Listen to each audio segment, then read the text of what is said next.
bought an old Polaroid camera at a garage sale. The owner told me it still works.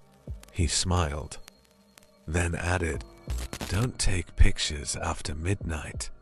I laughed. That night, I took a selfie. Nothing strange, just me. The next night, I took another and froze.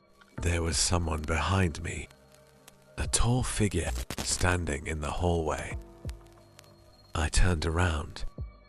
Nobody. I thought it was a prank, so I took another picture. The figure was closer, watching me.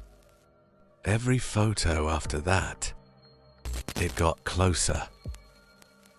Until one night, I snapped another picture and nearly dropped the camera. I looked up, relieved. The figure was gone, and saw the flash reflecting in someone's eyes, standing beside me. Would you destroy the camera? Comment yes or no.